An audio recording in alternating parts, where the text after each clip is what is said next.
اور اس میں رکھا خط باہر نکال لیا۔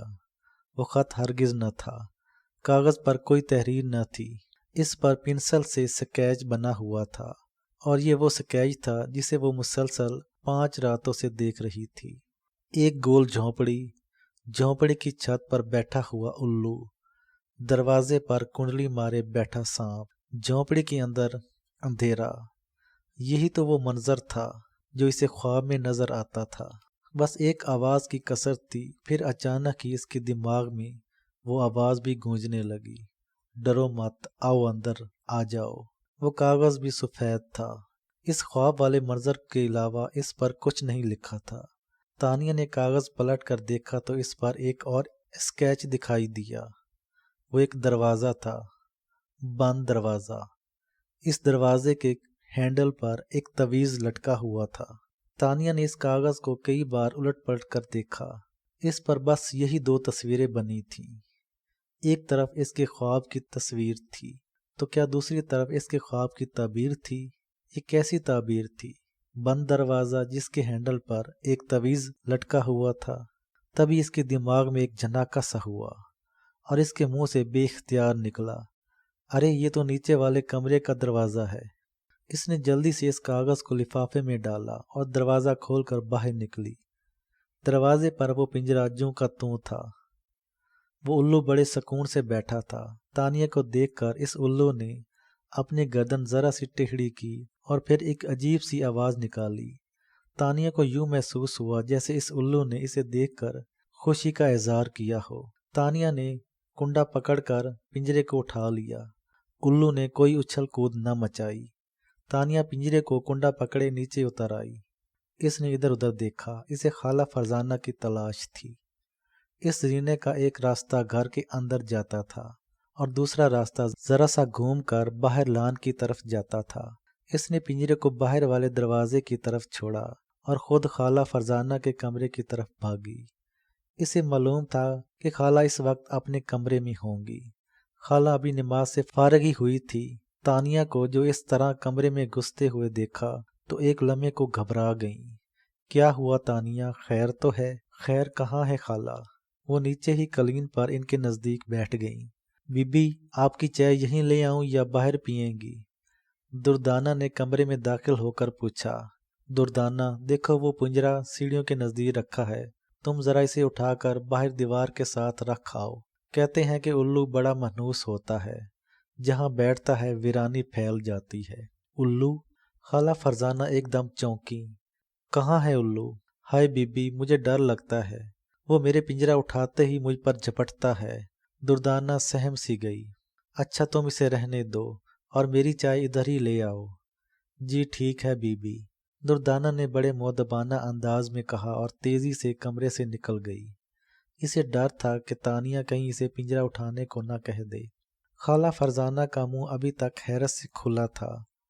ان کی سمجھ میں نہیں آ رہا تھا کہ اچانک یہ الو کہاں سے آ گیا، اور وہ بھی پنجرے میں۔ خالہ نے پھر سوال کرنا چاہا تو تانیہ نے ہاتھ کے اشارے سے انہیں صبر کرنے کو کہا اور بولی، میں بتاتی ہوں خالہ، آپ پریشان نہ ہوں۔ اور پھر تانیہ نے اس الو کی داستان سنا دی کہ وہ کہاں سے آیا اور کیسے آیا۔ اس اثنا میں دردانہ چائے دے گئی۔ ارے وہ کون منحوس شخص تھا جو اپنے لگے سگے کو ہمارے حوالے کر کے چلا گیا؟ خالہ نے پریشان ہو کر کہا۔ تانیہ تم جلدی سے اس منحوس کو اپنے گھر سے نکال لو، مجھے ایسی باتوں سے بہت ڈر لگتا ہے۔ ارے کہیں کوئی جادو ٹونا تو نہیں کر گیا؟ خالہ پریشان ہونے کی ضرورت نہیں ہے، میں ابھی اس کا کچھ بندوبست کرتی ہوں، تانیہ نے انہیں تسلی دیتے ہوئے کہا، حالانکہ خود اس کی اپنی جان نکلی جا رہی تھی۔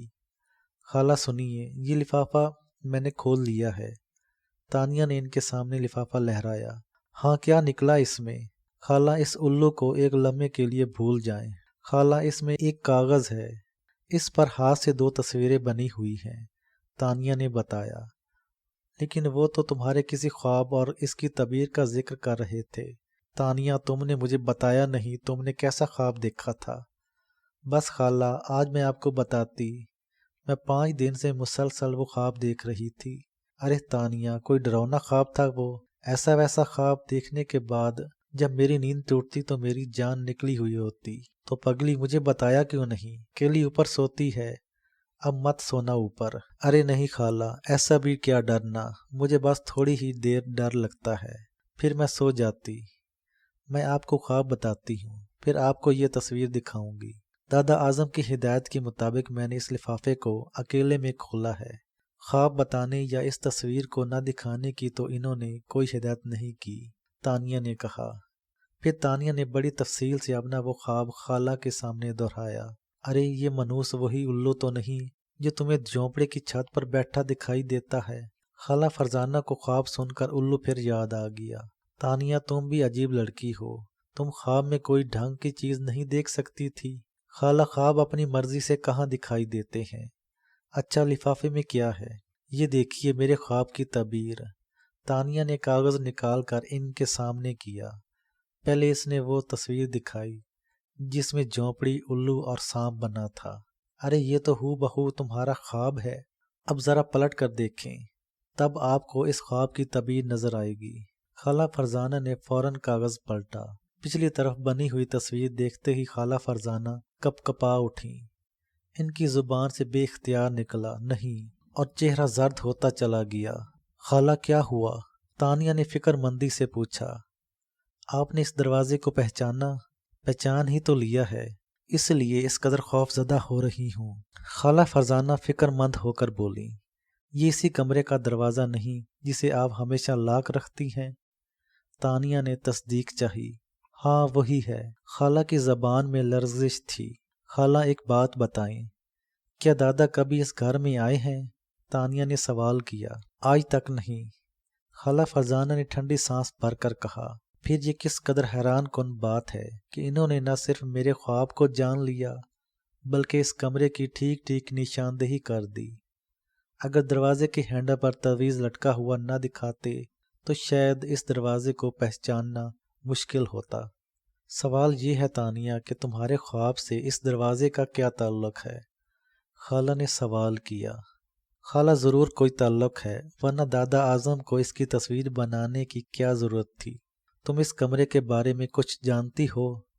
خالہ فرزانہ نے سوال کیا۔ میں جب سے اس گھر میں آئی ہوں ہمیشہ اسے بند ہی دیکھا ہے، اور دروازے پر کالے کپڑے میں لپٹا تعویذ جو ہینڈل میں لٹکا ہوا ہے۔ آپ نے اس کمرے کے بارے میں یہی بتایا کہ اس کمرے میں کاٹھ کباڑ پڑا ہے، ایک طرح کا اسٹور ہے، تانیہ نے کہا۔ نہیں تانیہ، میں نے غلط کہا تھا۔ دراصل میں نہیں چاہتی تھی کہ تم اس کی حقیقت جان کر ڈر جاؤ، لیکن اب تم سے کچھ چھپانا بیکار ہے۔ اب یہ معاملہ خطرناک صورت اختیار کر گیا ہے۔